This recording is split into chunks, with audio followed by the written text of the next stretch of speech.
Okay, அடுத்த operation facing. அடுத்தது வந்து ஃபேஸிங்னா என்ன? Facing in the context of turning work involves moving the cutting tool at right angles to the axis of the rotation of the rotating workpiece.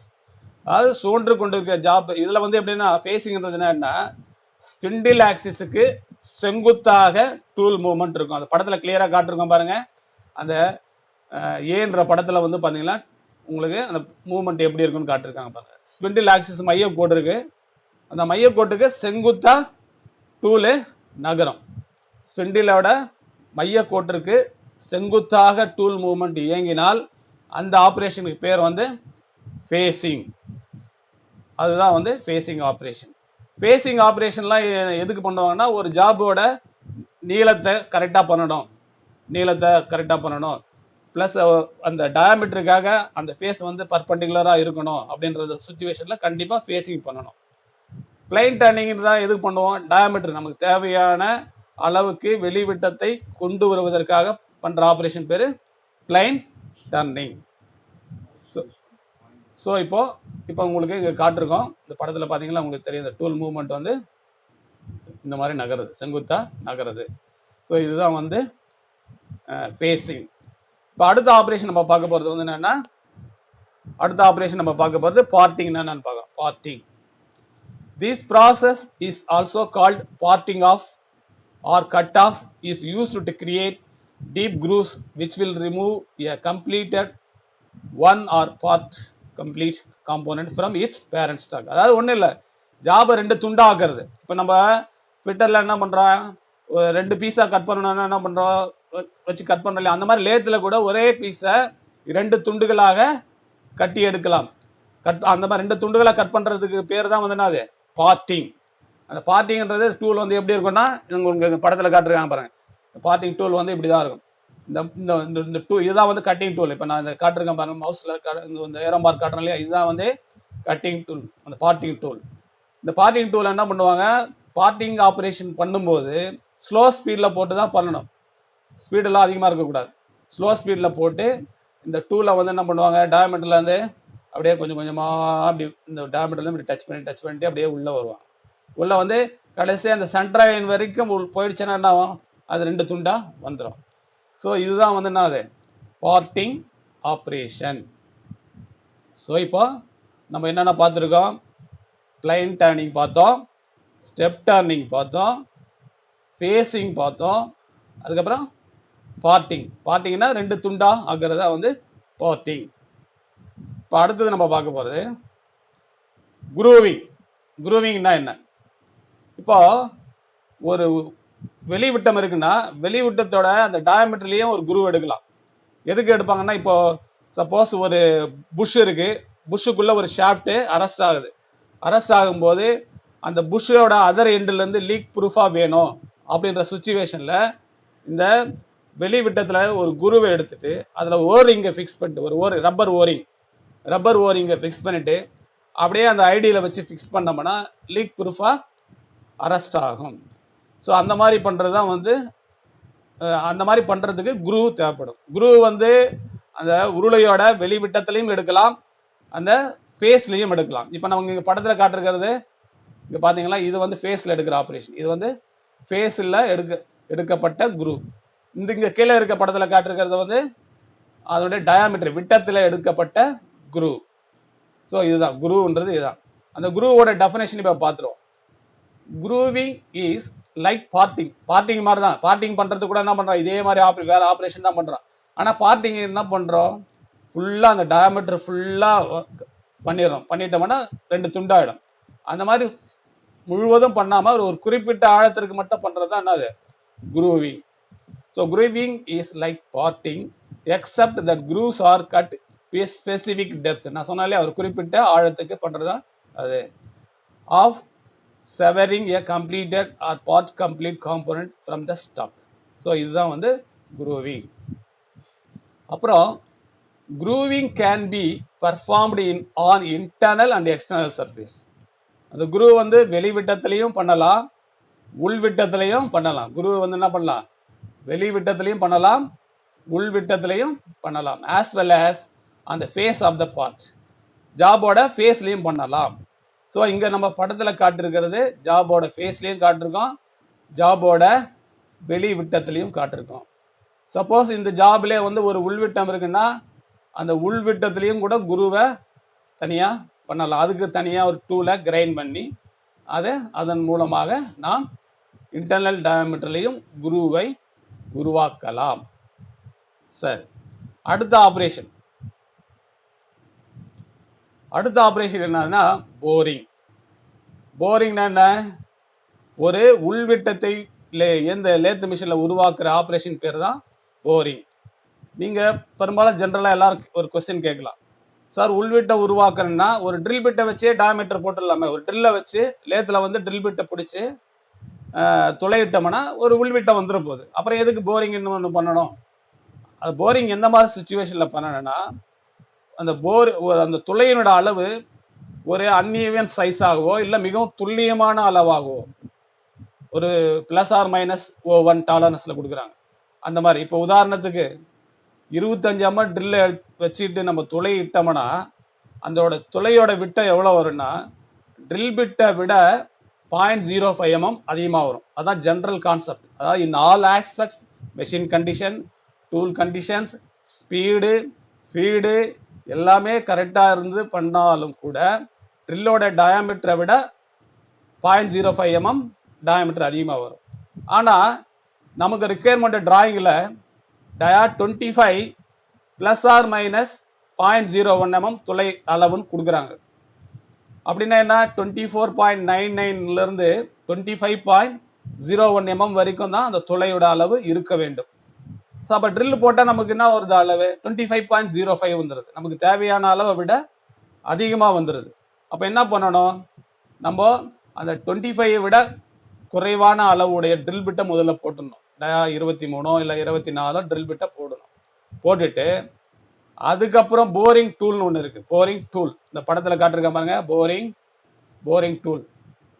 இந்த boring டூலை அந்த inner டயாமீட்டரில் touch பண்ணி நம்ம கொஞ்சம் கொஞ்சமாக கட்டை கொடுத்து போரில் இன்னர் டயாமீட்டரில் என்ன பண்ணோம், நமக்கு தேவையான அளவு வர்ற வரைக்கும் அளந்து நம்ம துளையின் அளவை தேவையான அளவு வர்ற வரைக்கும் ஃபினிஷ் பண்ணுறோம்.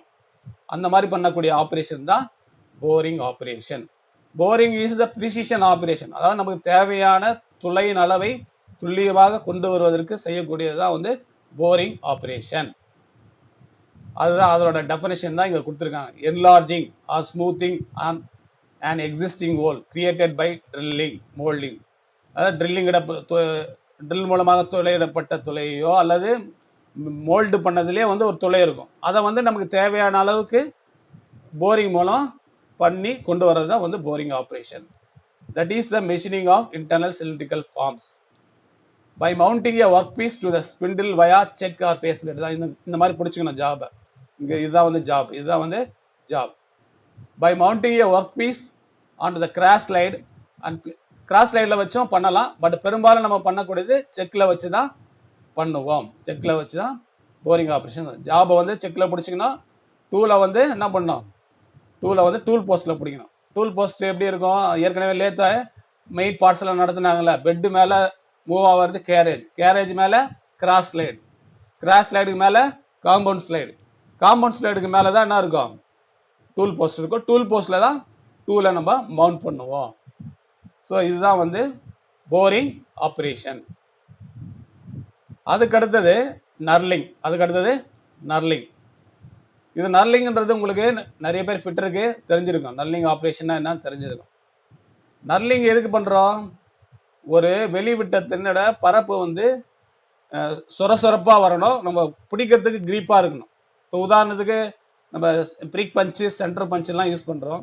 அந்த பஞ்சை பிடிச்சி நம்ம பஞ்சை அடிக்கும்போது அந்த பாடி போர்ஷன் வந்து க்ரீப்பாக இருக்கணும்னா அப்போ என்ன பண்ணோம்? அந்த ஓடி வந்து சொரப்பாக வரணும். அந்த சொரப்பாக வர்றதுக்காக பண்ணக்கூடிய ஆப்ரேஷன் தான் நர்லிங். அங்கேயும் பண்ணுவாங்க. வெர்னியர் ரைட் கேஜ்லேயே நீங்கள் பார்த்துருக்கலாம். வெர்னியர் ரைட் கேஜில் ஃபைன் மூவ்மெண்ட் அட்ஜஸ்ட் பண்ணுறதுக்காக ஒரு நட்டு இருக்கும். அந்த நட்டு வந்து பார்த்தீங்கன்னா கோடாக இருக்கும் ஸ்ட்ரெயிட்டாக. அந்த கோடாக இருக்கிறதுனால தான் நம்ம இந்த தம்புலேயே வந்து பெருவரல்லே வந்து அதை அழுத்தம் கொடுத்து அதை ஃபைன் அட்ஜஸ்ட்மெண்ட் பண்ணுறதுக்கு எளிதாக இருக்கிறது. ஸோ அந்த மாதிரி நர்லிங் பார்த்தீங்கன்னா நிறைய டைப்ஸ் இருக்குது. ஸ்ட்ரெயிட் நர்லிங் இருக்குது, கான்வெக்ஸ் நர்லிங் இருக்குது, கான்கேவ் நர்லிங் இருக்குது, கிராஸ் நர்லிங் இருக்குது, டைமண்ட் நர்லிங் இருக்குது. அதாவது இதெல்லாம் நர்லிங்கோட பேட்டர்ன்ஸ், வடிவங்கள். ஸோ அதுக்கு ஒவ்வொன்றுத்துக்கும் எந்த வடிவம் வேணுமோ அந்த வடிவத்துக்கு டூல் இருக்கும், கட்டிங் டூல் இருக்கும், அந்த நர்லிங் டூலு அந்த மாதிரி இருக்கும். ஸோ அதை என்ன பண்ணுவாங்க, அந்த டூலை வந்து டூல் போஸ்ட்டில் பிடிச்சிப்பாங்க. படத்தில் காட்டிருக்கோம் இல்லையா, டூல் போஸ்ட்டில் பிடிச்சிப்பாங்க. இப்போ ஜாப் வந்து பெட்வீன் சென்டரில் சொல்கிறது. பெட்வீன் சென்டர்னா என்ன, அதாவது ஒரு பக்கம் ஸ்பிண்டிலில் வந்து லைவ் சென்டர் பொறுத்திருப்பாங்க, இன்னொரு பக்கம் டெயில் ஸ்டாக்கில் டெட் சென்டரை பொறுத்திருப்பாங்க. அந்த ரெண்டு மையங்களுக்கு இடையே ஜாபை பிடிச்சிருப்பாங்க. இப்போது இந்த ஜாபு சூழம் பெரும்பாலும் நர்லிங் ஆப்ரேஷனுக்கு ஸ்பீடு வந்து ஸ்லோவாக தான் இருக்கும். ஸ்லோவாக கொடுத்து இந்த நர்லிங் ஹோல்டரில் இருக்கிற அந்த டூலை கொண்டு வந்து இங்கே இதில் பிளஞ்சு பண்ணுவோம். பிளஞ்சு பண்ணி கொஞ்சம் கொஞ்சமாக என்ன பண்ணுவோம், கட் எடுப்போம். கட் எடுத்தால் இப்போ இந்த போர்ஷன் வந்து நர்லிங் செய்யப்பட்ட பகுதி, இது வந்து நர்லிங் செய்யப்படாத பகுதி. பார்த்தா உங்களுக்கு அந்த டிஃப்ரென்ஸ் தெரியும். இது வந்து ஸ்மூத்தாக இருக்குது, நர்லிங் செய்யப்பட்ட பகுதி சொரப்பாக இருக்குது. ஸோ இதுதான் வந்து நர்லிங் ஆப்ரேஷன். ஓகே, இப்போ நர்லிங் ஆப்ரேஷன் தான் உங்களுக்கு தெரிஞ்சிருக்கும். அடுத்தது ட்ரில்லிங். லேத்துலேயும் வந்து நம்ம ட்ரில்லிங் ஆப்ரேஷன்ஸ் பண்ணலாம். லேத்தில் ட்ரில்லிங் ஆப்ரேஷன்ஸ் பண்ணலாம். ட்ரில்லிங் மிஷினில் தான் பண்ணணும்னு அவசியம் கிடையாது, லேத்துலேயே வந்து ட்ரில்லிங் ஆப்ரேஷன்ஸ் பண்ணலாம். லேத்தில் வந்து ஒரு ஸ்கொயர் ஜாபை பிடிச்சி அதுலேயும் ட்ரில்லிங் பண்ணலாம், ரவுண்டு ஜாபை பிடிச்சும் ட்ரில்லிங் பண்ணலாம். இப்போ உங்களுக்கு இந்த படம் உங்களுக்கு கிளியராக காட்டிருக்காங்க. இது வந்து லேத்தில் செக்கில் வந்து என்ன பண்ணுறாங்க, ஜாபை பிடிச்சிருக்காங்க. இது வந்து டெயில் ஸ்டாக்கு, டெயில் ஸ்டாக்கோட ஸ்பிண்டில், அந்த ஸ்பிண்டில் ட்ரில் செக்கை பொறுத்திருக்காங்க. ட்ரில் செக்கை டெயில் ஸ்டாக்கோட ஸ்பிண்டில் பொறுத்திருக்காங்க. அந்த ட்ரில் செக்கில் நம்ம என்ன பண்ணியிருக்கோம், ட்ரில் பிட்டை பிடிச்சிருக்கோம். பிடிச்சிட்டு என்ன பண்ணுறோம், இந்த டெயில் ஸ்டாக்கை வந்து எப்போவுமே வந்து ரைட் ஹேண்ட் சைடு இருக்கும், லேத் மிஷினில் ரைட் ஹேண்ட் எண்டில் இருக்கும்.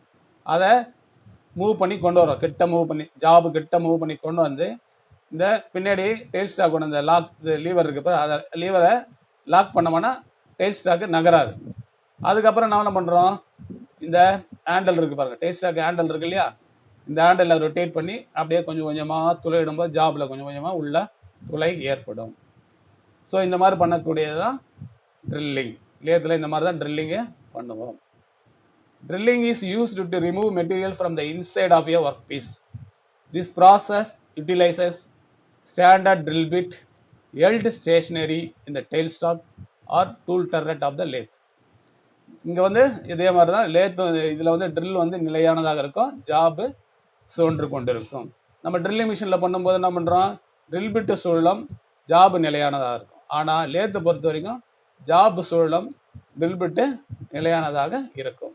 உங்களுக்கு இந்த படத்தில் காட்டிருக்க கிளியராக தெரியும். அதே மாதிரி தான் ட்ரில்லிங் ஆப்ரேஷன் எப்படி பண்ணுறோமோ அதே மாதிரி ரீமிங் ஆப்ரேஷனும் பண்ணலாம். ரீமிங் ஆப்ரேஷனும் அதே மாதிரி செய்யலாம். இப்போ ரீமிங்கிறது என்ன, வாட் இஸ் ரீமிங்?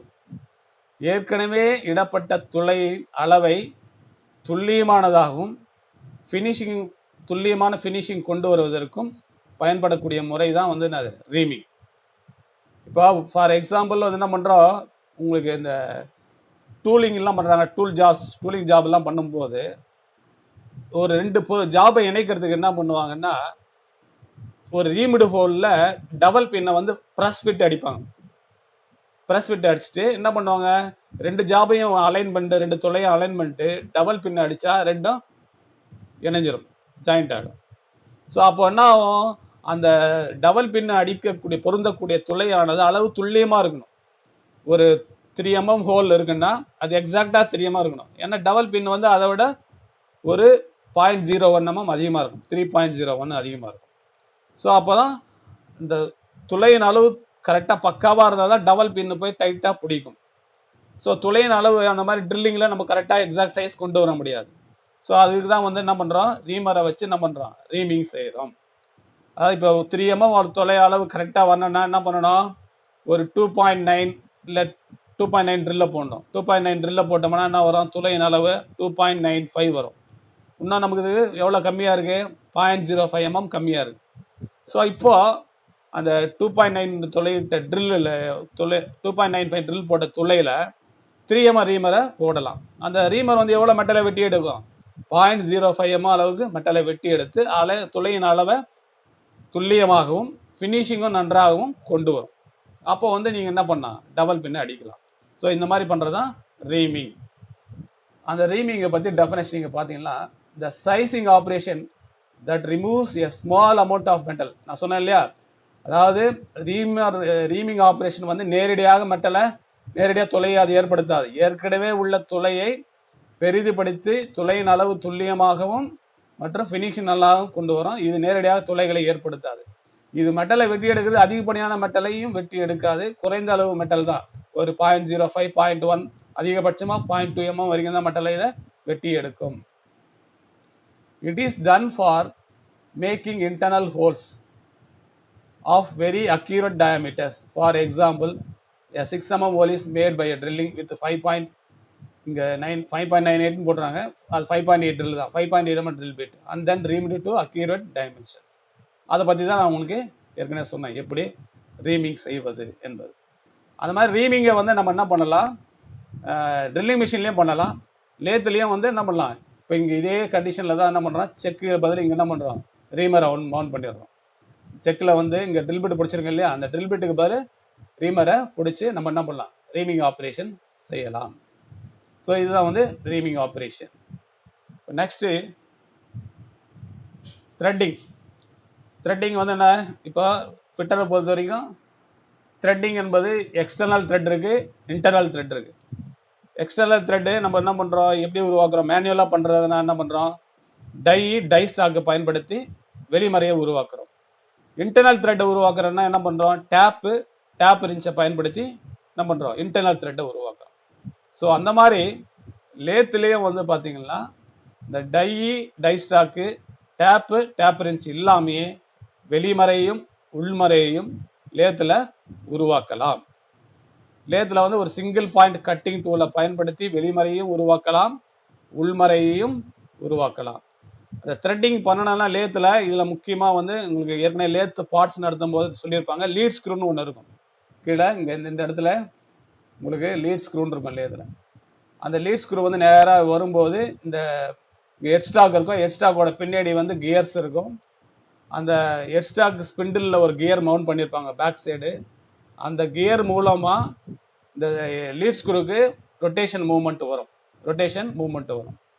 அந்த த்ரெட்டிங் ஆப்ரேஷன் செய்யும் போது லேத்தில் உள்ள அந்த லீட் ஸ்க்ரூவை லாக் நெட்டில் என்கேஜ் பண்ணோம்னா கேரேஜ் வந்து ஆட்டோமேட்டிக்காக மூவ் ஆகும்னா அப்போ தான் அது த்ரெட் கட்டிங் ஆப்ரேஷனை செய்யும். ஸோ அந்த மாதிரி பண்ணுறது தான் வந்து த்ரெட்டிங் ஆப்ரேஷன்ஸ். ஸோ லேத்தில் வந்து எக்ஸ்டர்னல் த்ரெட்டையும் பண்ணலாம், இன்டர்னல் த்ரெட்டையும் உருவாக்கலாம். Both standard and non standard screw threads can be turned on lathe. Standard த்ரெட்டும் பண்ணலாம், நான் ஸ்டாண்டர்ட் த்ரெட்டும் பண்ணலாம். ஸ்டாண்டர்ட் நான் ஸ்டாண்டர்ட் அப்படின்னா என்ன, உங்களுக்கு இப்போ உதாரணத்துக்கு M6 M8 M10 M12 அதெல்லாம் வந்து என்னது ஸ்டாண்டர்ட் சைஸ். நம்ம டயா 8.5 வச்சு அதில் ஒரு மறையை கூட உருவாக்கலாம். அது நம்மளோட ரிக்குயர்மெண்ட்டு, ஸ்பெஷல் ரிக்குயர்மெண்ட்டு ஏதாவது எங்கே தேவைப்படுதுன்னா அந்த மாதிரி பண்ணலாம். அதெல்லாம் வந்து நான் ஸ்டாண்டர்ட். ஸோ அதுதான் வந்து ஸ்டாண்டர்டுக்கும் நான் ஸ்டாண்டர்டுக்கும் உள்ள வித்தியாசம். யூஸ்வலி த்ரெட்ஸ் வந்து மெட்ரிக் த்ரெட்டெல்லாம் 60 டிகிரியில் இருக்கும், இன்ச்சஸ் த்ரெட்டெல்லாம் 55 டிகிரியில் இருக்கும். Either externally or within a bore, internally ரெண்டுமே வந்து மறையை உருவாக்கலாம். Generally referred to as a single point threading. So single point டூவில் பயன்படுத்தி தான் இப்போ லேத்தில் இங்கே காட்டுறாங்க பாரு படத்தில் உங்களுக்கு பார்த்தீங்கன்னா, இது ஜாபில் எக்ஸ்டர்னல் த்ரெட் என்ன பண்ணுறான், இந்த டூல் போஸ்ட்டில் டூலை மவுண்ட் பண்ணி இந்த எக்ஸ்டர்னல் த்ரெட்டை உருவாக்குறாங்க. இது நீளமான ஜாப்ன்றதுனால இந்த ஜாபில் பெண்டு வரக்கூடாதுன்றதுக்காக என்ன பண்ணுறாங்க, ஒரு ஸ்டெடி ரெஸ்ட்டோ இல்லை ஃபாலோயர் ரெஸ்ட்டோ மவுண்ட் பண்ணுறாங்க. மவுண்ட் பண்ணி ஜாப் பெண்டு இந்த டூரிங் த த்ரெட்டிங் ஆப்ரேஷன் அந்த ஜாபில் வந்து பெண்டு வராமல் அவாய்ட் பண்ணுறதுக்காக அதை பண்ணுறாங்க. அதுதான் அந்த படத்தில் காட்டுறோம். Tapping of threaded nuts and holes. இப்போ நம்ம டேப்பிங் வந்து நம்ம பெரும்பாலும் இதுலேயே வந்து டேப்பை வச்சு கூட நம்ம என்ன பண்ணலாம், த்ரெட்டு போடலாம். உள்மறையை நம்ம சிங்கிள் பாயிண்ட் டூல் வச்சும் போடலாம். இந்த டேப்பை வந்து என்ன பண்ணலாம், டேப்பை வந்து தனியாக வந்து ஒரு டெட் சென்டரை வந்து டெயில் ஸ்டாக்கில் பொருத்திட்டு கொண்டு வந்து கிட்ட மூவ் பண்ணிவிட்டு அந்த டேப்பை வந்து டேப்பில் பிடிச்சி அந்த டேப்போட சென்டர் பாயிண்டில் இருக்கிற ஹோலில் வந்து டெட் சென்டரை மவுண்ட் பண்ணிவிட்டு கையால் இப்படியே சுற்றி என்ன பண்ணலாம், பண்ணலாம். அந்த மாதிரி டேப் பயன்படுத்தியும் லேத்தில் மறையை உருவாக்கலாம். ஸோ இதுதான் வந்து த்ரெட்டிங் ஆப்ரேஷன்ஸ். த்ரெட்டிங் ஆப்ரேஷன்ஸ் இப்போ இங்கே மேலே இருக்கிற படத்தில் எக்ஸ்டர்னல் த்ரெட் எப்படி பண்ணுறதுன்னு காட்டிருக்காங்க. இப்போ உள்ளே பார்த்தீங்கன்னா இந்த கீழே இருக்கிற படத்தில் பார்த்தீங்கன்னா இங்கே நான் காட்டுற பாருங்க. இது வந்து இன்டர்னல் த்ரெட்டை எப்படி கட் பண்ணுறது, இன்டர்னல் த்ரெட்டை எப்படி கட் பண்ணுறது இந்த இந்த படத்துலையும் கட்டிருக்காங்க. உள்மறையை உருவாக்கும் முறைகள். ஸோ இதெல்லாம் வந்து லேத்தோட ஜென்ரல் ஆப்ரேஷன்ஸில் one of the important operation. எது? த்ரெட்டிங். த்ரெட்டிங் வந்து லேத்தில் one of the important operation. அதுக்கு அடுத்து நம்ம பார்க்க போகிறது அதுக்கு அடுத்த ஆப்ரேஷன் ரொம்ப முக்கியமான operation, taper turning. Taper turning taper turning operation லேத்தில் பல்வேறு முறைகளில் செய்யலாம். அதுக்கு முன்னாடி இந்த டேப்பர் வந்து என்ன, டேப்பர் டர்னிங் செய்யறதுக்கு முன்னாடி டேப்பர்னா என்னன்றதை நம்ம தெரிஞ்சுக்கலாம். டேப்பரோட definition: tapers uniform change in diameter of work piece measured along its axis. அதாவது ஒரு நீளம் இருக்குது, ஜாபோட நீளம். அந்த ஜாபோட ஆக்சிஸில் கிராஜுவலாக என்ன ஆகுது, அதோட டயாமீட்டர் இன்க்ரீஸ் ஆகிட்டே போகுது. கிராஜுவலாக அந்த டயாமீட்டர் இன்க்ரீஸ் ஆகிட்டே போகுது. ஆரம்பத்தில் குறைவாக இருக்குது, இன்னும் பெருசாகுது, கிராஜுவலாக இன்க்ரீஸ் ஆகிட்டே போகுது. அதுதான் வந்து taper. Uniform change in diameter of work piece measured along its axis provides rapid and accurate method of aligning machine parts. இந்த டேப்பர் செய்யறதுனால நமக்கு என்ன நன்மை, என்ன ஜாபில் இது வந்து ஜாபுங்க வந்து ஒன்னோட ஒன்று எளிதாக டைட்டாக பிடிப்பதற்கும், இல்லை உடனே அந்த ஜாபை பொருத்தப்பட்ட ஜாபை வெளியே எடுப்பதற்கும், வேகமாக பொருத்துவதற்கும், இன்னொரு ஜாபில் அதே நேரத்தில் வெளியே எடுப்பதற்கும் இந்த டேப்பரு பெரும்பாலும் முக்கிய பங்கு வகிக்கிறது. இதுதான் டேப்பரோட டெஃபினேஷன். இப்போ அதுக்கு அடுத்தது டைப்ஸ் ஆஃப் டேப்பர்ஸ். என்னென்ன டேப்பர் இருக்கு? Self holding taper, self releasing taper அப்படி சொல்லுவோம். செல்ஃப் ஹோல்டிங் தானாக பிடித்து கொள்ளுதல், செல்ஃப் ஹோல்டிங். செல்ஃப் ரிலீசிங் விலகுதல். இந்த மாதிரி 2 விதமான டேப்பர். இப்போ அது ஒவ்வொரு டேப்பரை பற்றி என்னன்னு பார்க்கலாம். செல்ஃப் ஹோல்டிங் டேப்பர்னா remain in position because of the wedging action of the small taper. இதில் வந்து டேப்பரோட அந்த லென்த் வந்து குறைவாக இருக்கிறதுனால என்ன ஆகும், ஒரு உள் டேப்பரோட ஒரு வெளி டேப்பர் போய் என்ன ஆகும், கரெக்டாக பிடிச்சிக்கும். இந்த அப்ளிகேஷன் எங்கே நம்ம யூஸ் பண்ணுறோம் நீங்களே சொல்லலாம். இப்போ உதாரணத்துக்கு ட்ரில்லிங் மிஷின் ஸ்பிண்டிலில் என்ன பண்ணுறோம், செக் எடுத்து போய் மவுண்ட் பண்ணுறோம் இல்லையா, செக்கோட மேற்பகுதி ஆர்பர் இருக்கு இல்லையா, ஆர்பரில் உள்ள டேப்பர் வந்து சரிவாக இருக்கும். அது என்ன டேப்பர் இருக்கோ அதே டேப்பர் தான் ஸ்பிண்டிலோட உள்வெட்டத்தில் இருக்கும். நம்ம என்ன பண்ணுறோம், ஸ்பிண்டில் இங்கே செக் எடுத்து போய் அப்படி மவுண்ட் பண்ணுறோம். மவுண்ட் பண்ணும்போது கரெக்டாக உள்ள பொருந்தது. ஸோ அதெல்லாம் என்ன டேப்பரு, செல்ஃப் ஹோல்டிங் டேப்பர்ஸ். இப்போ செல்ஃப் ரிலீசிங் டேப்பர்ஸ் அதை வந்து ஸ்டீப் டேப்பர்ஸ்னு சொல்லலாம், செல்ஃப் ரிலீசிங் அல்லது ஸ்டீப் டேப்பர்ஸ்னு சொல்லலாம். அதெல்லாம் எங்கே யூஸ் பண்ணுறாங்கன்னா பெரும்பாலும் மில்லிங் மிஷினில் வந்து கட்டரெல்லாம் பிடிப்பாங்க இல்லையா, மில்லிங் மிஷினில் கட்டரை பிடிக்கக்கூடிய அந்த ஹார்பர் எல்லாம் வந்து என்ன பண்ணுவாங்க, நம்ம அதில் இந்த ஸ்பிண்டில் மேலே மில்லிங் மிஷினோட ஹெட் இருக்குல்ல, ஹெட்டில் வந்து ஸ்பிண்டில் ஹோஸில் வந்து இந்த ஹார்பரை சரிவிட்டு அது தானாக பிடிக்காது, கூட அடிஷ்னலாக ஒரு லாக் நட்டு போட்டு டைட் பண்ணுவாங்க. ஸோ அந்த மாதிரி மில்லிங் மிஷினோட கட்டரை பிடிக்கக்கூடிய ஹார்பர்ஸ் எல்லாம் வரக்கூடியது செல்ஃப் ரிலீசிங் டேப்பர்ஸ். அடுத்தது அதான் எங்கெங்கே நான் பயன்படுதுன்னு சொன்னேன் இல்லையா, அந்த செல்ஃப் ஹோல்டிங் டேப்பர்ஸ் வந்து ட்ரில்லு, ரீமரு, லேத் சென்டர்ஸு அதிலெல்லாம் இருக்கிறது செல்ஃப் ஹோல்டிங் டேப்பர்ஸ். செல்ஃப் ரிலீசிங் டேப்பர்ஸு எங்கெல்லாம் இருக்குது, மில்லிங் மிஷினில் இருக்குது. Used for positioning and holding the parts together. இந்த செல்ஃப் ரிலீசிங் டேப்பர்ஸ் தானாக அதுவே பிடிச்சிக்காது, அடிஷ்னலாக இன்னொரு பார்ட்டு போட்டு லாக் பண்ணணும். அதுதான் வந்து செல்ஃப் ரிலீசிங் டேப்பர்ஸ். நெக்ஸ்ட்டு இப்போ அந்த டேப்பர் நான் சொன்னேன் இல்லையா, இப்போ டேப்பர்னா என்னன்னு பார்த்துட்டோம். இந்த டேப்பரை வந்து லேத்தில் 4 விதமான முறைகளில் உருவாக்கலாம். இது ரொம்ப முக்கியமான இதை கவனிக்கணும் நீங்கள், ஏன்னா கொஸ்டின்ஸ் நிறைய இதுலேருந்து வரும். நிறைய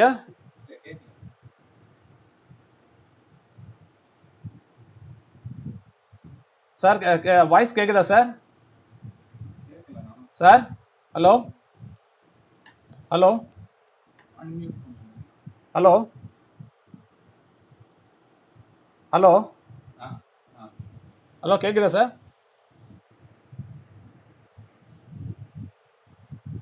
சார் இப்போ வந்து method of cutting method of okay sir okay method of cutting tapers. லேத்தில் வந்து 4 விதமான முறைகளில் என்ன பண்ணலாம், நம்ம டேப்பர் டர்னிங் பண்ணலாம். இது ரொம்ப முக்கியமானது. 4 மெத்தட் என்னென்ன மெத்தட்னு பார்க்கலாம்.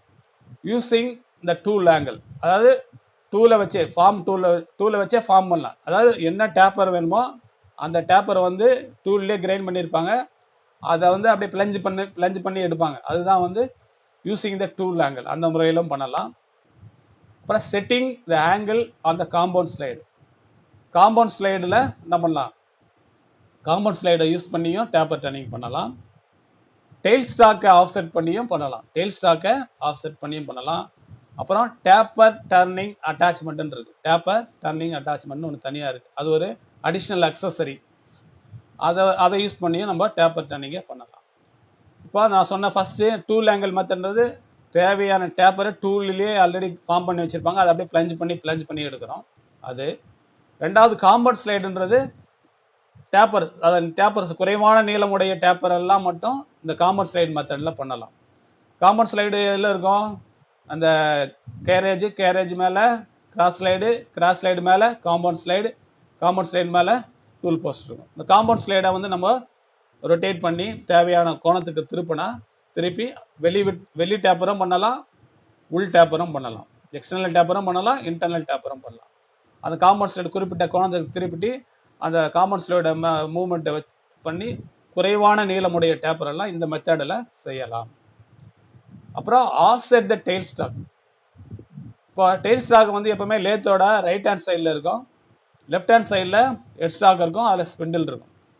இப்போ லெஃப்ட் ஹேண்ட் சைடில் இருக்கிற ஸ்பிண்டிலோட மையமும் டெயில் ஸ்டாக்கில் இருக்கிற ஸ்பிண்டிலோட மையமும் ஒரே நேர்கோட்டில் தான் இருக்கும். நம்ம என்ன பண்ணுறோம், இந்த ஆஃப்செட் த டெயில் ஸ்டாக் மெத்தட் பண்ணணும்னா இந்த டெயில் ஸ்டாக்கை வந்து என்ன பண்ணுறோம், அந்த மையத்தை விளக்குறோம். ஒரே மையத்தில் இருக்கிற அந்த டெயில் ஸ்டாக் என்ன பண்ணுறோம், அந்த பக்கமாகவோ அல்லது இந்த பக்கமாகவோ என்ன பண்ணுறோம், நகர்த்தி என்ன பண்ணுறோம், நகர்த்தினோம்னா நான் ஜாப் ஆட்டோமேட்டிக்காக ஸ்ட்ரெயிட்டாக இருக்கிற ஜாப் இப்படி கிராஸாக வந்துட்டு அப்போ டர்ன் பண்ணுறோம். அப்போ டர்ன் பண்ணால் அந்த ஜாபில் டேப்பர் உருவாகும். ஸோ அந்த மாதிரி பண்ணுற மெத்தடு ஆஃப்செட் த டெயில் ஸ்டாக், அது ஒரு மெத்தட். அப்புறம் using the taper turning attachment. இது வந்து தனி அட்டாச்மெண்ட்.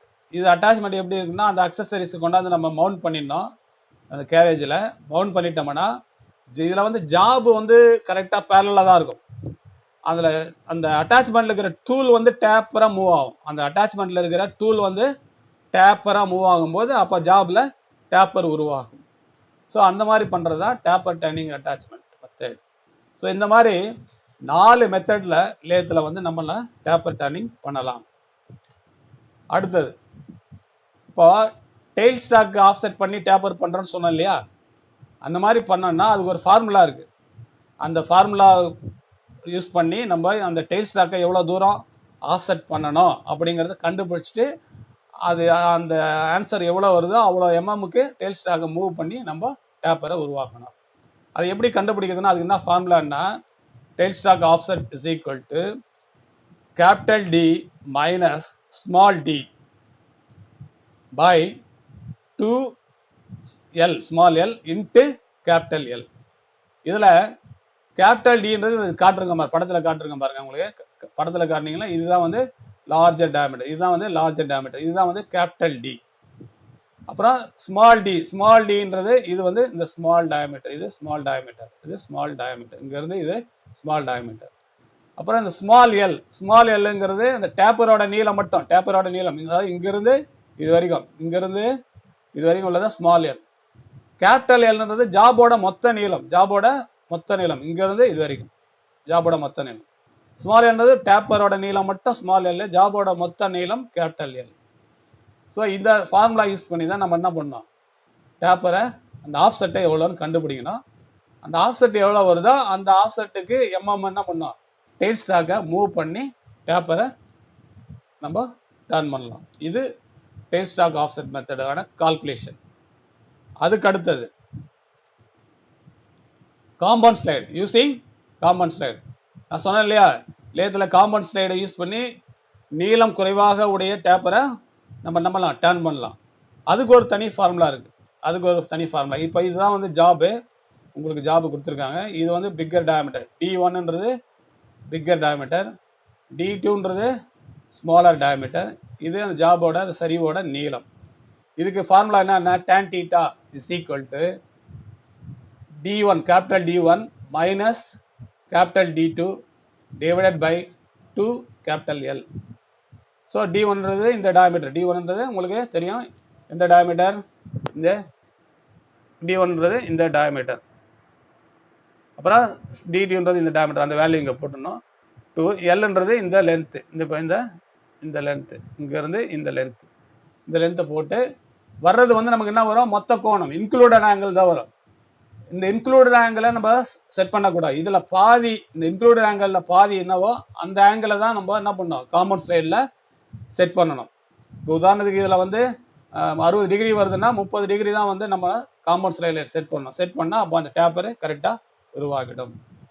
ஸோ இதுதான் காம்பவுண்ட் ஸ்லைடை யூஸ் பண்ணி டேப்பரை கண்டுபிடிக்கிற ஃபார்முலா. ஸோ இது ரெண்டும் ரொம்ப முக்கியம். அதாவது ஆஃப்செட் மெத்தடுக்கு என்ன ஃபார்முலா, டெயில் ஸ்டாக்கு ஆஃப்செட் பண்ணி டேப்பர் பண்ணுறதுக்கு என்ன ஃபார்முலா, காம்பவுண்ட் ஸ்லைடை யூஸ் பண்ணி டேப்பர் பண்ணுறதுக்கு என்ன ஃபார்முலா, இது ரெண்டும் கரெக்டாக ஞாபகம் வச்சுக்கணும். இதை வச்சு தான் நம்ம டேப்பர் பண்ணணும். அடுத்தது, ஸோ இது வரைக்கும் நம்ம லேத் ஆப்ரேஷன்ஸ் எல்லாமே பார்த்துட்டோம். லேத்தில் உள்ள முக்கியமான ஆப்ரேஷன்ஸ் பார்த்துட்டோம். என்னென்ன பார்த்தோம், plain turning, facing, knurling, grooving, partying, அப்புறம் டேப்பர் டர்னிங், த்ரெட்டிங். டேப்பர் டர்னிங்கில் எத்தனை முறைகள் இருக்குது, ஸோ இதெல்லாம் வந்து நம்ம இப்போ பார்த்துட்டோம். ஸோ 4 விதமான முறைகளை நம்ம பார்த்துட்டோம். இப்போது அடுத்தது நம்ம பார்க்க போகிறது கட்டிங் ஸ்பீடு. அதாவது கட்டிங் ஸ்பீடுனா என்னன்றதை நம்ம இதில் பார்க்க போகிறோம். Cutting speed for turning is the speed. Cutting speed for turning is the speed at which the work rotates. This is also known as surface speed. Cutting speed for turning is the speed at which the job work rotates. அதாவது cutting speed is the speed at which the cutting edges passes over the material. அதாவது ஒரு job முழு சுற்றும் போது இந்த cutting டூலானது அந்த விட்டத்தின் சுற்றளவில் தொட்டுக்கொண்டு சொல்லும் தூரம் தான் வந்து என்ன சொல்கிறான், கட்டிங் ஸ்பீடு. அதாவது ஒரு ஜாப் ஒரு முழு சுற்றும் பொழுது அந்த கட்டிங் டூலானது ஜாபின் வெளிவிட்டத்தின் சுற்றளவில் தொட்டுக்கொண்டு செல்லும் தூரம் தான் வந்து நம்ம என்ன சொல்கிறோம், கட்டிங் ஸ்பீடு. ஸோ இதுதான் வந்து கட்டிங் ஸ்பீடோட டெஃபினேஷன். அடுத்தது அதான் அந்த டெஃபினேஷன் கொடுத்துருக்காங்க. கட்டிங் ஸ்பீடோட அலகு யூனிட், கட்டிங் ஸ்பீடோட யூனிட் என்னன்னா மீட்டர் பர் மினிட். கட்டிங் ஸ்பீடுன்ற அதனோட அலகு வந்து மீட்டர் பர் மினிட். இதில் important use to correct speed for material. அதாவது கட்டிங் ஸ்பீடுன்னு வந்து ரொம்ப முக்கியமான ஃபேக்டர் ஜாபோட ஃபினிஷிங் வர்றதுக்கும் ப்ளஸ் வந்து ஜாபோட அளவு கரெக்டாக கொண்டு வரதுக்கும் இது ஒரு இம்பார்ட்டண்ட் ஃபேக்டர். அது டூ ஹை, கட்டிங் ஸ்பீட் ரொம்ப அதிகமாக இருந்ததுன்னா என்ன ஆகும், கட்டிங் டூல் பிரேக் ஆகும். ஸோ அதே ரொம்ப ஸ்லோவாக இருந்ததுன்னா கட்டிங் ஸ்பீடு என்ன ஆகும், டைம் லாஸு, ப்ரொடக்ஷன் ரேட்டு பாதிக்கும். ஸோ அதனால் சரியான கட்டிங் ஸ்பீடு, அதாவது எந்தெந்த மெட்டலுக்கு என்னென்ன கட்டிங் ஸ்பீடுன்னு இருக்குது ஜென்ரலாக டெரைவ் பண்ணி வச்சுருக்காங்க. அந்த கட்டிங் ஸ்பீடில் ஆப்ரேட் பண்ணால் தான் ஜாபோட ஃபினிஷிங்கு ப்ளஸ் ப்ரொடக்டிவிட்டியும் கரெக்டாக வரும். இப்போ அடுத்தது, இப்போ உங்களுக்கு இந்த சார்ட்டை பார்த்தா உங்களுக்கு தெரியும். இந்த சார்ட்டில் உங்களுக்கு என்ன தெரியுது, ஃபஸ்ட்டு லெஃப்ட் சைடில் காட்டுறது ஸ்டீல், அப்புறம் அயன், அப்புறம் அலுமினியம், லெட். அதாவது நமக்கு ஹார்டன் மெட்டீரியல்லேருந்து வர என்னாகும், ஹார்ட்னஸ் கம்மியாக இருக்கிற மெட்டீரியல் இருக்குது. ஸோ அப்போது கட்டிங் ஸ்பீடை வந்து என்ன பண்ணுறாங்க, டைரக்ஷன் ஏரோ மார்க் எப்படி போட்டிருக்கான், increasing cutting speed.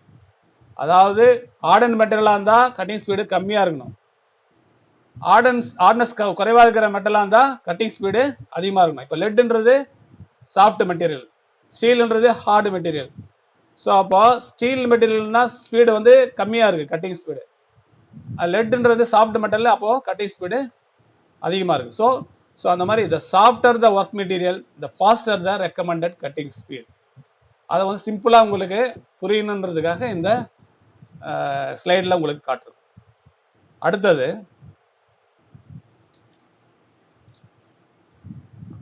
Cutting speed வந்து எப்படி இன்க்ரீஸ் ஆகுதுன்னு பாருங்கள். இப்போ கார்பன் ஸ்டீல் இருக்குது.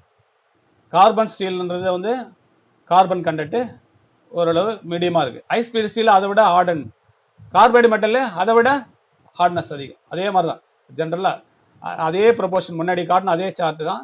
இப்போ இதில் வந்து ஸ்டீலே வந்து இதில் ஒரு சாஃப்ட் மெட்டீரியல் மாதிரி, கார்பைடு வந்து ஹார்டு மெட்டீரியல். ஸோ அப்போது ஸ்டீலுக்கு வந்து கட்டிங் ஸ்பீடு குறைவாக இருக்கணும், கார்பைடு மெட்டீரியலுக்கு வந்து கட்டிங் ஸ்பீடு அதிகமாக இருக்க வேண்டும்.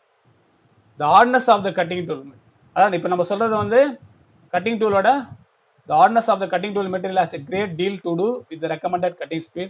The harder the cutting tool material, the faster the cutting speed. நம்ம வெட்ட போகிற மெட்டல் வந்து ஹார்டாக இருந்ததுன்னா அந்த கட்டிங் ஸ்பீடும் வந்து ஹார்டாக இருக்கு, அதிகமாக இருக்கணும். அதுதான் இவன் சிம்பிளாக சொல்கிறான். அதாவது வெட்ட போகிற மெட்டீரியல், இப்போ ஜாப், அதாவது வெட்ட போகிற மெட்டீரியல்னா ஜாப் வந்து ஹார்டாக இருந்ததுன்னா அதோட கட்டிங் ஸ்பீடும் வந்து அதிகமாக இருக்கணுன்றது தான் இந்த ஸ்லைடில் ஜென்ரலாக சொல்லக்கூடிய concept. The softer the cutting tool material, the slower the recommended cutting speed. Okay. அடுத்தது the depth of cut. The depth of cut and the feed rate will also affect the cutting speed, but not to as a great an extent as a work hardness. So நம்ம cutting ஸ்பீடை நிர்ணயிக்கும் போது cutting ஃபீடும் ஒரு important factor. So அதனால் என்ன பண்ணோம், அதெல்லாம் கூட கரெக்டாக நம்ம ரெக்கமெண்டட் ஃபீடை யூஸ் பண்ணி தான் நம்ம பண்ணணும். So factors that determine cutting ஸ்பீடை வரையறுக்கணும்னா கீழ்கண்டவற்றை நம்ம கடைபிடிக்கணும். என்னென்னா, எந்த மெட்டீரியலில் நம்ம டர்ன் பண்ண போகிறோம், ஒன்று. ரெண்டாவது, the rigidity and condition of the machine வந்து கரெக்டாக ஃபவுண்டேஷன்லாம் பக்காவாக இருக்கணும். அது மிஷின் வந்து லூஸாக, ஃபவுண்டேஷன் சரியாக இல்லாமல் லூஸாக இருந்ததுன்னா கட்டிங் ஸ்பீடு கரெக்டாக இருக்கிறத விட ஃபினிஷிங் நல்லா வராது, ப்ளஸ் டைமென்ஷன் அக்யூரேசியும் அஃபெக்ட் ஆகும். ஸோ அதனால் கட்டிங் ஸ்பீடு வந்து கரெக்டாக இருந்தாலும் இந்த கீழ்கண்ட ஃபேக்டர்ஸ் கரெக்டாக இருந்தால் தான் நமக்கு ஜாப் வந்து ரிசல்ட்டு கரெக்டாக வரும். ஒன்று வந்து எந்த மெட்டீரியலில் கட் பண்ண போகிறோம், அப்புறம் கண்டிஷன் ஆஃப் த மிஷின், அதனோட உறுதித்தன்மை. மூணாவது, the material of which the tool is made, அந்த கட்டிங் டூல் வந்து எந்த மெட்டலால் ஆனது அதை பொறுத்து. மூணாவது, the depth of cut and feed rate. நம்ம வெட்டி எடுக்க போகிறோம்ல, எவ்வளோ மெட்டலாக வெட்டி எடுக்க போகிறோம், குறைவான கட்டு கொடுக்க போகிறோமா, அதிகமான கட்டு கொடுக்க போகிறோமா. அப்புறம் ஃபீடு, வேகமாக நகர்த்த போகிறோமா, மெதுவாக நகர்த்த போகிறோமா, இதெல்லாம் பொறுத்து தான் வந்து கட்டிங் ஸ்பீடு அமையும். இதெல்லாம் ஒரு முக்கியமான ஃபேக்டர்ஸ். அப்புறம் லேத்தில் ஜென்ரலாக ஸ்பீடு எப்படி செட் பண்ணுறது, எப்படி ஸ்பீடு செட் பண்ணுவாங்க உங்களுக்கு தெரியும். லேத் வந்து பெரும்பாலும் 2 கேட்டகரியாக பிரிக்கலாம். ஆல் கியர்டு ஹெட் ஸ்டாக்கு, அப்புறம் பெல் டிரைவ் லேத். ஸோ இப்போ பெல் டிரைவ் லேதுன்னா வந்து என்ன இருக்கும், ஒரு 4-5 ஸ்டெப்பு புள்ளி இருக்கும். அந்த எத்தனை ஸ்டெப் இருக்கோ அத்தனை வெரைட்டி ஸ்பீடு மட்டும் தான் கிடைக்கும் ஆல்னரி பெல் டிரைவில். இதே ஆல் கியர்டு ஹெட் ஸ்டாக்குன்னா நிறைய கியர்ஸ் இருக்கும். அந்த நிறைய கியர்ஸ் மூலமாக நமக்கு வெரைட்டி ஆஃப் ஸ்பீட்ஸு கிடைக்கும். ஸ்பீட்ஸ் மெஷர்டு இன் ரெவல்யூஷன்ஸ் பர் மினிட். ஸ்பீடோட யூனிட் என்ன, ஆர்பிஎம்னா ரெவல்யூஷன்ஸ் பர் மினிட். ஸோ அப்போ நம்ம பெல்ட் டிரைவில் குறைவான ரேஞ்சு தான் ஸ்பீடு கிடைக்கும். ஒரு 4 வகையான ஸ்பீடு இல்லை 5 வகையான ஸ்பீடு தான் கிடைக்கும் பெல்ட் டிரைவில். ஆல் கியர்டு ஹெட் ஸ்டாக்குன்னா மல்டி வெரைட்டி, ஏன்னா அதில் கியர் பாக்ஸ் இருக்குது. ஒரு சின்ன கியரும் பெரிய கியரும் மாற்றி என்கேஜ் பண்ணும்போது நிறைய கியர்ஸ் மூலமாக மாற்றி என்கேஜ் பண்ணுவதனால் நமக்கு பல்வேறு வகையான ஸ்பீடு கிடைக்கும். இதுவும் கொஸ்டின் நல்லா ஞாபகம் வச்சுக்கணும். ஆல் கியர்டு ஹெட் ஸ்டாக்னா என்ன, பெல் ட்ரிவன் லேத்துனா என்ன. ஸோ இது ரொம்ப முக்கியமாக நீங்கள் கவனத்தில் கொள்ள வேண்டும். அடுத்தது, இப்போ கட்டிங் ஸ்பீடு சொன்னேன் இல்லையா, கட்டிங் ஸ்பீடு எந்தெந்த மெட்டலுக்கு என்ன கட்டிங் ஸ்பீடு, அது அந்த ரெக்கமெண்டட் கட்டிங் ஸ்பீடு வச்சா தான் ஜாபோட ஃபினிஷிங்கும் நல்லா வரும். இப்போ மைல்டு ஸ்டீல்னால் அதோட கட்டிங் ஸ்பீடு எவ்வளோ இருக்கணும், 35 to 50. அதாவது 1 மினிட்டுக்கு வந்து அந்த கட்டிங் டூல் வெட்டி எடுக்கக்கூடிய அந்த மெட்டலோட நீளம் 35 to 50 இருக்கணும். கேஸ்ட் அயர்னா 25 to 40. ஹை கார்பன் ஸ்டீல்னா 12 to 18. பிராஸ்னா 45 to 90. பிரான்ஸ்னா 35 to 70, அலுமினியம்னா 70 to 100. இதுவும் நல்லா ஞாபகம் வச்சுக்கணும். என்ன பண்ணுவோம், மேலே கொஸ்டின் வந்து recommended cutting speed for mild steel is இந்த ரேஞ்சை கொடுத்துருவான், அது எந்த மெட்டல்னு கேட்பான். இல்லை மெட்டலை கொடுத்துட்டு ரேஞ்ச் என்னான்னு கீழே 4 ஆப்ஷன் கொடுப்பான். ஸோ இதில் இந்த கட்டிங் ஸ்பீடு ரெக்கமெண்டேஷன் கொடுத்துருக்கோம் இல்லையா, ஸ்டாண்டர்ட் சார்ட்டு, இதை பொறுத்து கண்டிப்பாக ஒரு கொஸ்டின் வரும், டெஃபினட்டாக வரும். அதாவது மெட்டலை கொடுத்துட்டு ஒரு குறிப்பிட்ட மெட்டலை கொடுத்து கீழே 4 ரேஞ்சு கட்டிங் ஸ்பீடு கொடுத்துருப்பான் அப்படியும் கேட்பான். இல்லை ரெக்கமெண்ட் இருக்கிற கட்டிங் ஸ்பீடு கொடுத்துட்டு கீழே 4 விதமான மெட்டலை கொடுத்துருப்பான். ஸோ இந்த மாதிரி கொஸ்டின் எப்படினாலும் மாறி வரும். ஸோ இது முக்கியம். அடுத்தது இப்போ கட்டிங் ஸ்பீடை கண்டுபிடிக்கிறதுக்கு ஃபார்முலா, இதுவும் முக்கியமானது. இதில் கண்டிப்பாக ஒரு கொஸ்டின் வரும், கட்டிங் ஸ்பீடை பேஸ் பண்ணி ஒரு formula. Cutting speed is equal to என்ன ஃபார்முலான்னா, கட்டிங் ஸ்பீடு என்பது S is equal to pi D N divided by 1000 metre per minute. இதனோட அலகு வந்து மீட்டர் பர் மினிட். இதில் வந்து மொத்தம் 3 வேல்யூ நமக்கு தெரியாத வேல்யூ இருக்குது, எஸ்ஸு, டிஇ, என். எஸ் என்பது cutting speed, D capital D என்பது diameter of the cutting tool, N என்பது ஆர்பிஎம் ரெவல்யூஷன்ஸ் பர் மினிட். இந்த 3த்தில் ஏதாவது 1 கொடுத்து ஏதாவது 2 கொடுத்துட்டு 3வது கண்டுபிடிக்க சொல்லுவோம். புரியுதா?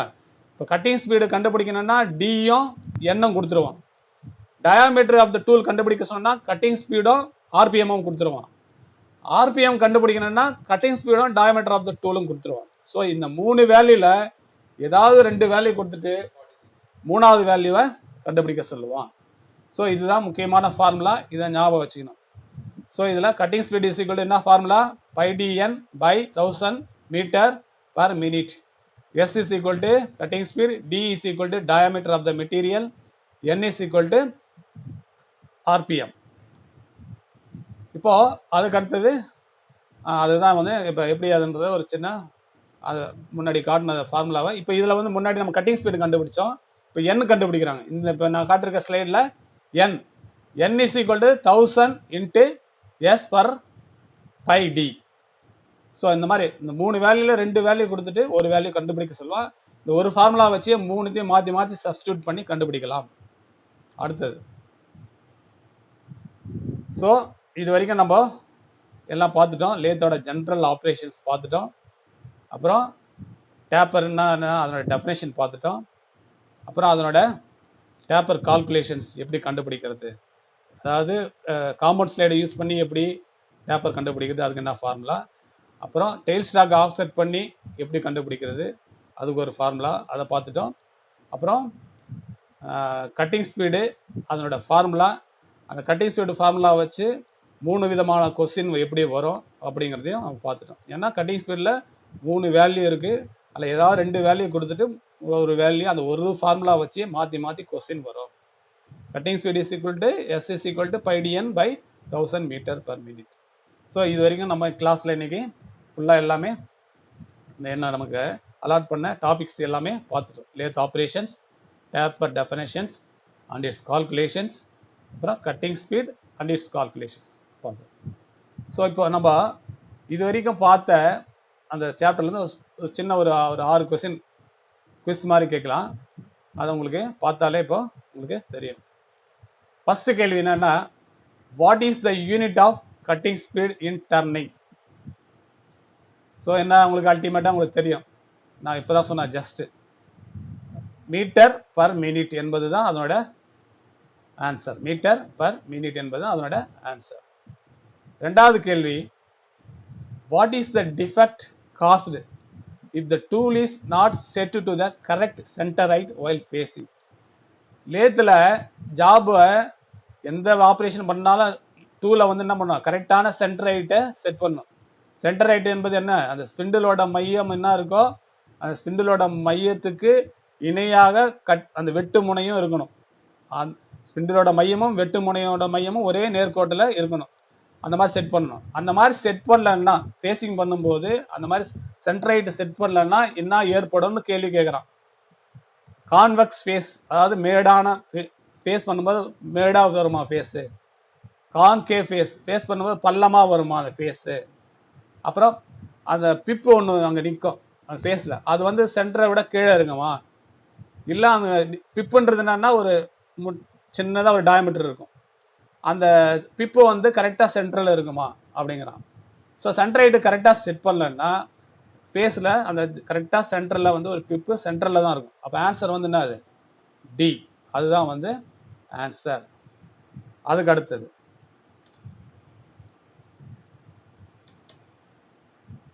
மூணாவது கேள்வி பார்க்குறோம். Which type of thread is used in screw jack? Screw ஜாக்குன்னா உங்களுக்கு கேள்விப்பட்டிருப்பீங்க இல்லையா? நம்ம ஆட்டோமொபைலில் வந்து ஜென்ரலாக இப்போ டயர்லாம் வந்து வீல் பஞ்சர் ஆகிடுச்சுன்னா அதெல்லாம் வந்து வீலை கழட்டி பஞ்சர்லாம் பார்க்கறதுக்கு என்ன பண்ணுறோம்? அந்த இதை லிஃப்ட் பண்ணி பண்ணுறோம் இல்லையா? அப்போ ஹை லோடை தாங்கும். ஸோ அந்த மாதிரி ஹை லோடை தாங்கக்கூடியதான் வந்து ஸ்க்ரூ ஜாக்.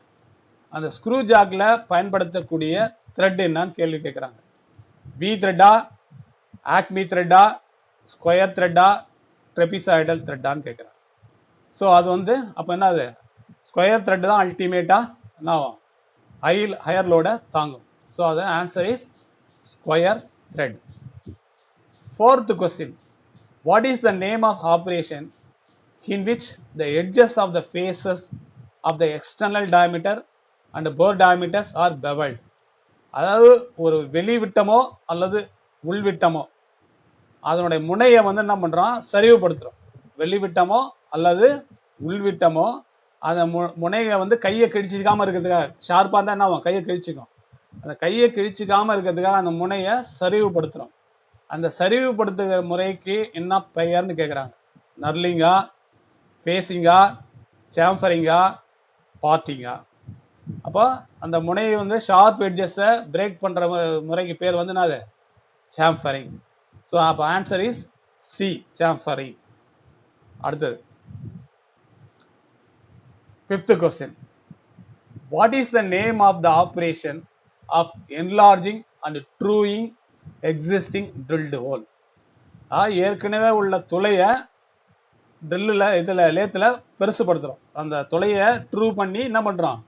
பெருசுப்படுத்துகிறோம். பெருசுப்படுத்துகிற அந்த ஆப்ரேஷனுக்கு பேர் என்ன? அது நான் உங்களுக்கு சொன்னேன் கிளியராக. என்ன சொன்னோம்? அதுக்கு பேர் வந்து என்னது? போரிங். ஆப்ஷன் என்ன கொடுத்துருக்காங்க? Facing, boring, knurling, thread cutting. அதாவது ஒரு ஜாபில் உள்ள துளையை ட்ரூ பண்ணி பெரிதுபடுத்தும் முறைக்கு பேர் வந்து boring. So answer is B, boring. So final question, 6th question. What is the name of operation of producing a straight line or diamond pattern or cross line pattern on external cylindrical surface? ஒரு வெளி விட்டத்தில் அந்த பரப்பில் என்ன பண்ணுறோம்? Straight கோடோ அல்லது diamond கோடோ இல்லை cross கோடுகளோ உருவாக்குறோம். அது உங்களுக்கு சொன்னேன் இல்லையா? நான் கிரிப்பாக பிடிக்கிறதுக்காக கோடுகளை உருவாக்குறோம்ல, அதுக்கு பேர் என்ன? நர்லிங். ஸோ அப்போ ஆன்சர் வந்து என்னது? நர்லிங். ஸோ இதுதான் வந்து ஃபைனல் கொஸ்டின். ஸோ இது வரைக்கும் நம்ம எல்லாமே பார்த்துட்டோம். நமக்கு அலாட் பண்ண சாப்டரில் அதுலேருந்து ஒரு குவிஸ் மாதிரி ஒரு 6 கொஸ்டினும் பார்த்துட்டோம். இப்போ நீங்கள் ட்ரைனிஸு ஏதாவது டவுட் இருந்தால் கேட்கலாம். போகலாம் sir. Okay sir, thank you sir.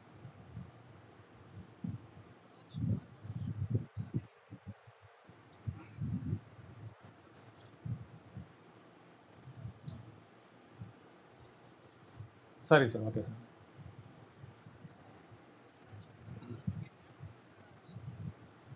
Rangaraj.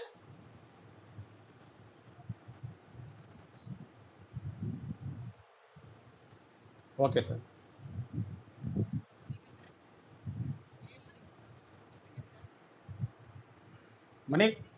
Manikandan.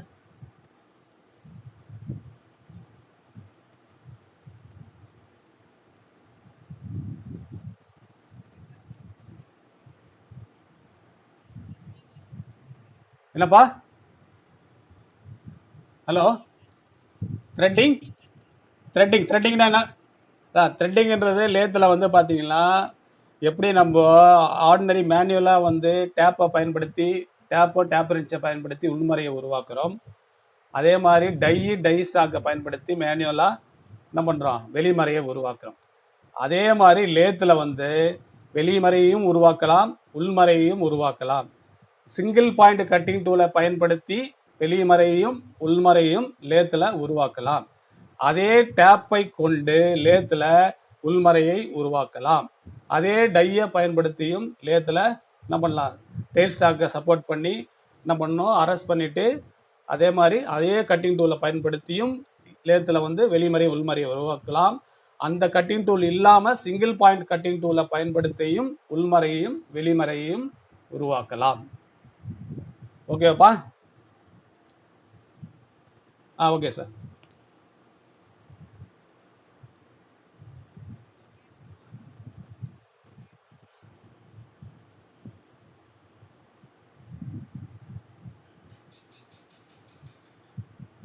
நாகேஷ்குமார்,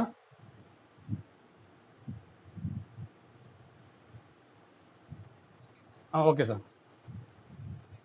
சரி சரி சார், இப்போ சொல்லிடுறேன் சார். இப்போ என்னுடைய மொபைல் ஐடியும் அப்புறம் என்னோடய மெயில் ஐடியும் இங்கே டிஸ்பிளே பண்ணியிருக்கேன், நோட் பண்ணிக்கோங்க. உங்களுக்கு ஏதாவது டவுட்ஸு கிளாரிஃபிகேஷன்ஸ் இருந்தால் என்ன நீங்கள் இதை எய்தர் மொபைல் ஆர் மெயில் ஐடியில் நீங்கள் என்ன காண்டாக்ட் பண்ணலாம். நல்லது sir, thank you sir, thank you sir. Okay sir, thank you sir.